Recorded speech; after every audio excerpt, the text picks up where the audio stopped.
కవితను రాయడానికి నా పాఠశాలలో చదివే దళిత విద్యార్థులు ప్రేరణ.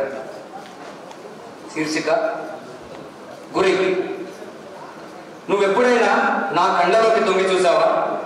ఓ ఆకలి ఏడాది తెరిచి ఉంటుంది. నన్ను కన్న దేశమే కార్చిచ్చుల నా బహిరంతరాల్లో వ్యాపించి ఉంటుంది.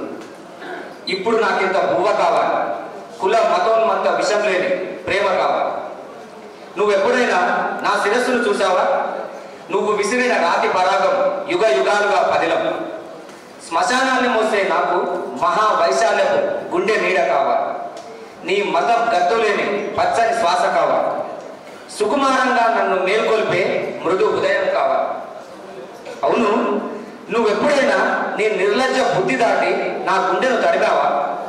బడి దగ్గర, గుడి దగ్గర, బావి దగ్గర నువ్వు గీసిన అడ్డుగీత సరిహద్దుల సలుపుతుంది. నాకిప్పుడు మంచు పులుముకున్న స్పర్శ కావాలి. ఆంక్షలు లేని సమతల బంధుత్వం కావాలి. భక్తి తెరలు దాటి నువ్వెప్పుడైనా నా బతుకులోకి తొంగి చూసావా? నా ఆడబిడ్డల ధ్వంసదేహాలు, నా వాడపిల్లల నెత్తురు గాయాలు, వెలివేతల వ్యథా చిత్రాలు హిమాలయ సానువులై కనిపిస్తాయి. నాకిప్పుడు జాలి మాటలొద్దు, ప్రేమ నదీ ప్రవాహం స్నేహం కావాలి.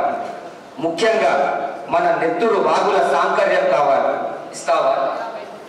దిక్కులేని గుడిసె మధ్యనే మన కోసం రేపటి పొద్దును దిద్దుతున్నాను. నువ్వెప్పుడైనా నా ఇంటికి వస్తే కదా. నాకిప్పుడు కరచారణం ఒక్కటే కాదు, ఈ గోడలు బద్దలవ్వడం కావాలి. కలిసి పిడికిలు బిగించడం ముఖ్యంగా కావాలి. నీకు దారి తెచ్చిన నా పాదాలను నువ్వెప్పుడైనా స్పృశించావా? నా పేగు మంటని రుచి చూసావా? కనీసం నా అనాథ బతుకు శోకాన్ని విన్నావా? నా కంట రవాన్ని కప్పే ఈ కీర్తనలు వద్దు నాకు. ఎగుడు దిగుడు లేని నీ కౌగిలి కావాలి. నిన్ను నన్ను కలిపే ఉమ్మడి గురి కావాలి. నిన్ను నన్ను కలిపే ఉమ్మడి గురి కావాలి. Thank you.